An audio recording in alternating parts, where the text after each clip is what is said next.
Hi, itong series ng vlogs ko na kinuha ko yung advice ng aking anak, si Ato Medina. Sabi niya kasi, "Pa, ano ba ginagawa mo? Bakit ka nagpa-vlog tungkol sa pagluluto? Hindi ka naman chef, cook ka lang eh. Bakit hindi ka mag-vlog tungkol sa kung saan ka sumikat?" Yan. So, sinasabi niya na tungkol sa cartoons. Nag-vlog na ako tungkol sa cartoons eh. Yung nga pinakamarami kong hits.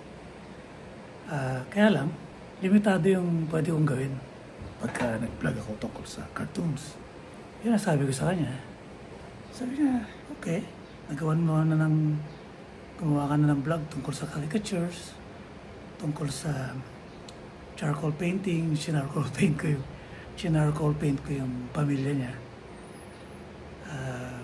Tapos tungkol sa cartooning, naka-isang vlog lang ako dun eh, kasi limitado eh. Kung mag-vlog ka tungkol sa cartoons, yung iba skip nila, punta na sila sa pinakadulo para makita yung finished product.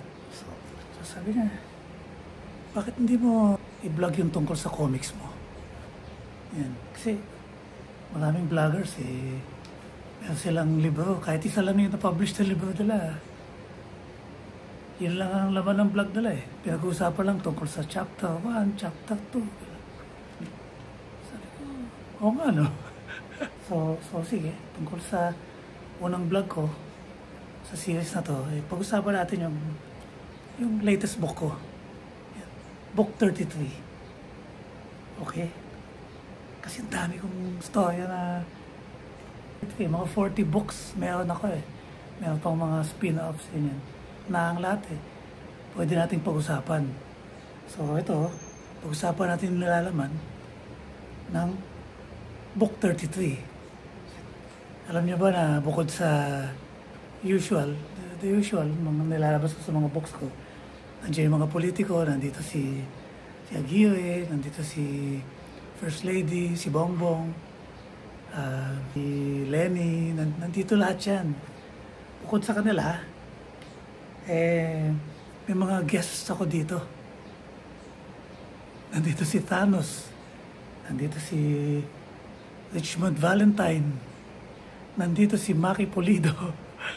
Diba, nagpunta siya sa amin noon. Si Maki. Nandito si Vicky Bello, si Elon Musk. Nasa isang strip lang sila eh. Nandito si Pope Francis. Kasi pinarody ko yung sinabi ni Susette Doctorero kay TK, kay Kevin Calvo, na my words are fatal. Sabi niya gano'n. Obo. So, pinarody ko. Sinama ko si Pope Francis, si Elon Musk, si Vicky Bello. Nandito yan lahat. Bukod pa dun eh, dahil nga gumagawa ako ng food vlogs, mga pagluluto, nandito si Ninong Rai.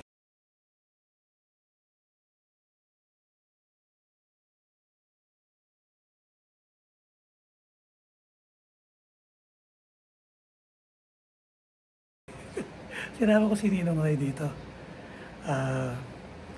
Nandito din sobrang kasal ko kay Aimee noon. Minaliit niya yung mga nagtatrabaho ng 12 hours. Naisama ko dito si Aimee Marcos. Nandito yung ating multi-awarded na si Jay Ignacio.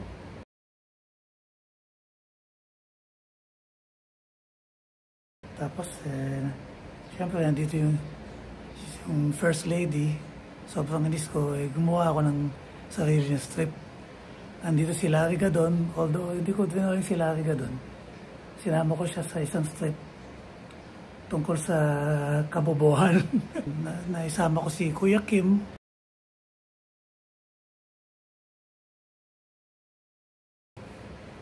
Naisama ko nung makilala ko una kong makilala sa Comiket si TK, naging seatmate ko yan eh.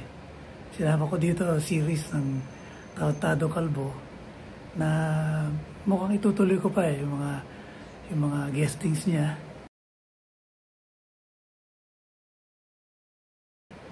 At nandito rin yung guesting ko kay Manik, si Bertong Bad Trip. Yan.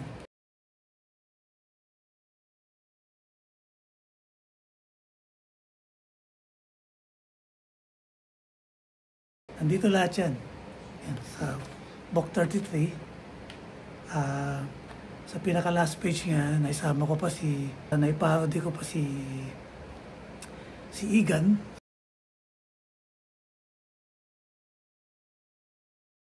Si Arnold Clavio. At naisama ko yung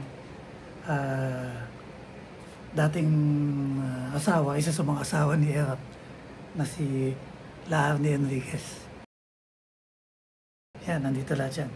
Sa Book 33 na incidentally, yung cover, saka yung covers, yung back cover, saka mga commissions yan ni Dr. Enrico Paulo Banzuela. Yan. Shameless plug ko na rin. Bilhin nyo na. Book 33.